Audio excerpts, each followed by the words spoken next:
On a cold, snowy day 60 years ago, more than 100 black protesters walked into 3 lunch spots in downtown Nashville as white clerks scrambled to try to block them from filling counter seats. Those sit-ins, February 13, 1960, launched weeks of protests against segregation and established Nashville as a leader among Southern cities in the movement for racial integration. In more recent history, other minority groups also have found a voice in Music City. But even after much progress, many Nashvillians say they feel the city still falls short of true integration. Race relations in Nashville, I think Nashville is a divided city. It's two different cities in this city. A lot of Nashville can be segregated. We're all kind of in our own little silos. And I think what's happening now is we're being forced to listen to each other, finally. We haven't been listening to each other. We've been talking amongst ourselves. We haven't been asking the questions that we need to and reaching out beyond our zip codes. Growing up in Nashville, it's been very clear that there is a divide. Being a minority student at a predominantly white institution or PWI, it's very evident that I was one of 4 or one of 5 in the classroom, so much so that teachers would get us confused and never really tried to learn our names. They never really tried to listen to our side of the story. If we're where we're supposed to be with race relations, then there is no conversation about equality. I have a lot of friends of all nationalities, races, and we're good as long as we're good.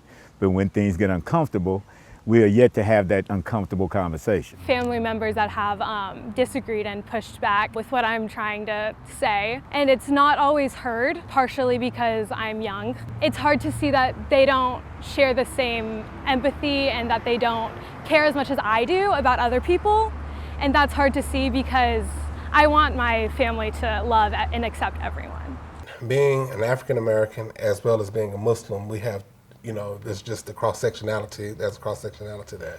And so I've seen discrimination in both areas. You have a large immigrant community and, I don't know everything that they go through, but if it's anything close to what African Americans have gone through, then I can see where there's a problem. I remember when my daughter was younger, she came back from school one day and told me she was really upset because a kid called her black.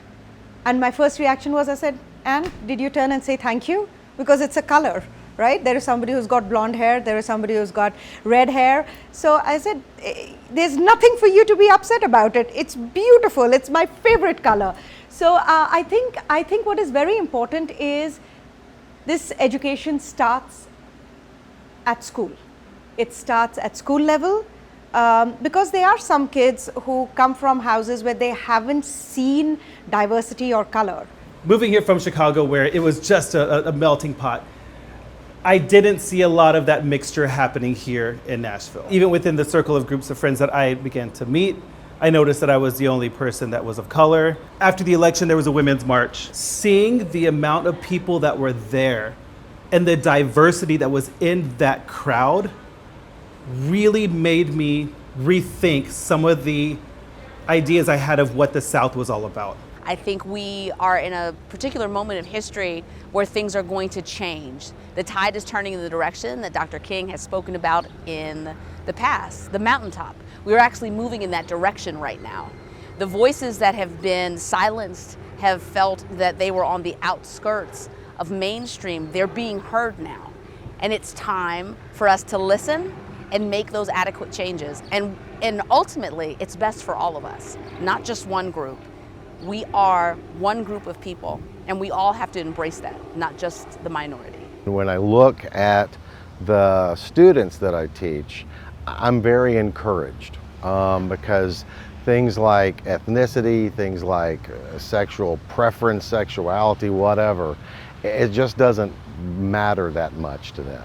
Much less than it did as I was growing up here. When I grew up in Nashville, I actually used to drink out of whites only water fountains. I don't remember it, but I know that I did because we would go down to Harvey's, we would go to Woolworths and to Walgreens, and I know that I did. In my lifetime, we have gone from that to what I hope is much, much better, and I hope we continue to make that progress. I wake up in the morning seriously disappointed that my generation has not done more to advance bringing our cultures together and accepting the differences among us and addressing the racial divide. I'm embarrassed that I grew up in a home and a culture that denied that racism existed. My generation of white men have been, through action and inaction, a large part of the racial problems we're experiencing right now.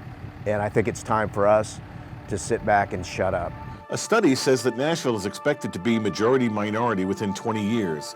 But the question is, what could that mean for the future? So my future hopes for race relations in Nashville is that we begin to appreciate each other.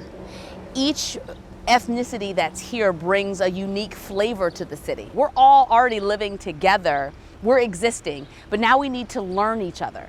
We don't need to just live next door. We need to merge, learn about one another. What does that look like? How do we celebrate our cultures and our differences and our similarities? I hope that we can continue to make the progress that we have. We have been, we've been horribly slow in making progress. I hope that Nashville has been doing a better job than you see in some areas. Right now, I'm just hoping for a lot of people to unlearn a lot of history that they think is correct. It's been times where people have came to me and told me who I am, and it's like, but you don't know me personally. How do you know that? And it's something that they've learned.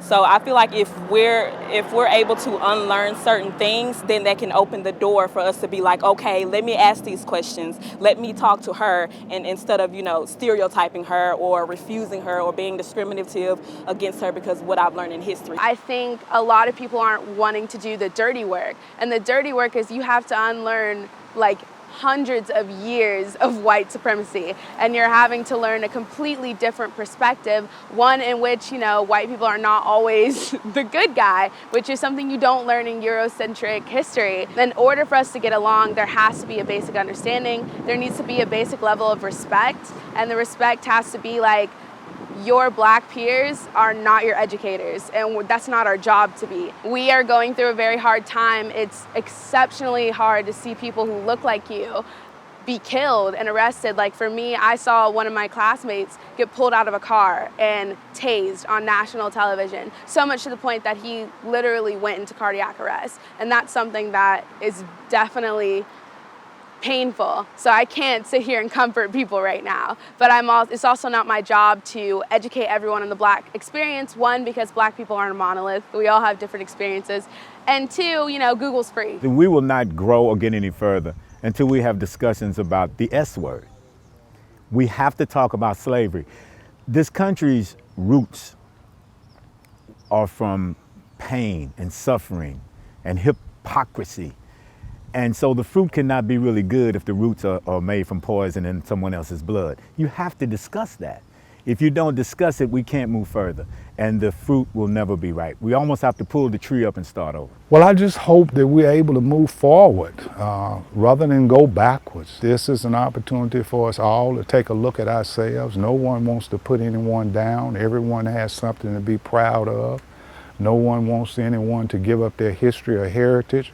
But our heritage and our history has been eliminated altogether. I've never read it in my school books about the things that I learned on my own. The future for culture and relations in Nashville is just to keep going. I think we're headed the right way. I think little by little, you'll see more people interacting with different people that don't look like them, and I think that's something that we all just got to get that little fear of. It's just interact with people that, that might think different, might believe different than us.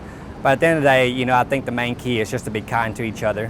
One of my biggest hopes for Nashville, as Nashville is growing and all of these literally multinational companies are coming to the city, is that the hiring process would be as diverse as it is around the world. I always say that my kitchen and my entire team is like an ad of the United Colors of Benetton, and I am hoping to see a lot more of that. About 3 years before 9/11, there was something called the Genesis Project, where we got with all the churches, a lot of the synagogues, and people of faith got together. When 9/11 happened, it was those people that stepped up and they kind of made sure that our women could go to the supermarket without being harassed. When we do that, we don't see people as the other. We just see our friends. The biggest way to get people together is to have conversations. Start with conversations in your family, start with conversations in the community, and that's what we want to do. Music City has seen a great deal of change and progress over the years, but many feel the work is just beginning.